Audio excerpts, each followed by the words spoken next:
So I think it's important to share that I was the newest hire on the Pecan team. So what then happened was in a year you have a quota. So you have your full year, and you need to generate pipeline.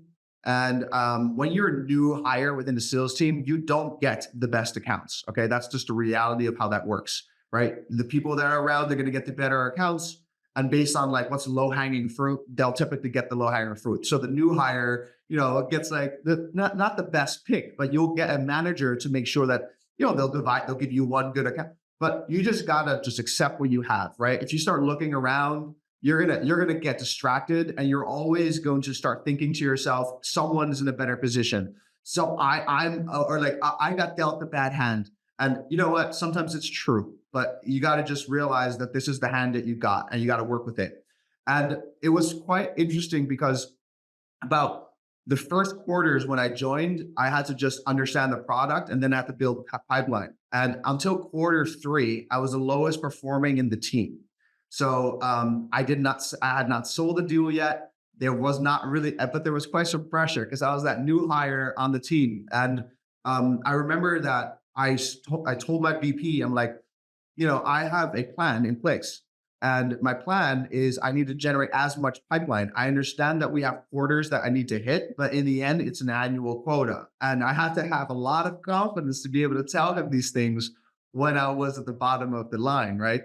But I'm very proud to share that eventually I sold the most out of the team and became the number one out of the team. But I definitely needed to make sure that I communicated everything that I was doing as a strategic plan. And I think that that is very helpful, not only for the others to be confident about yourself, but also for yourself, right? You got to understand, like, is this according to the plan that I had in mind? So you got to be able to, be confident in that situation. But the most important thing is just move on, just keep moving forward. And, you won't do everything perfect, but you got to keep positive and keep that smile on and just roll with the punches.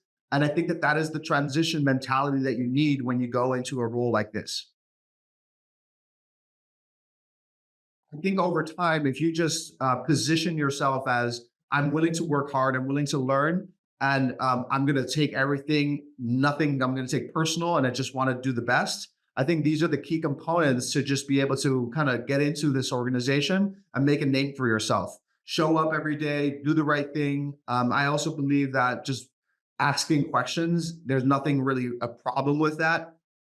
So just position yourself a little more vulnerable, and being confident to be vulnerable. It's a weird combination, but being confident to be vulnerable is one of the most important skills I think there is. There's multiple things. Happiness.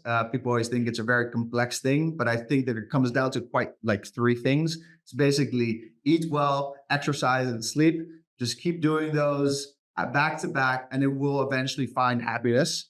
I'm not saying that that's like the only thing that we need in life to become happy, but I do think you got to go back to the basis of understanding like what is going to make me physically happy, and just back to, of course, I'll be happy when we hit the lottery. I probably won't go for a run, or extremely happy in that moment. But like, just going back to those basics is extremely crucial.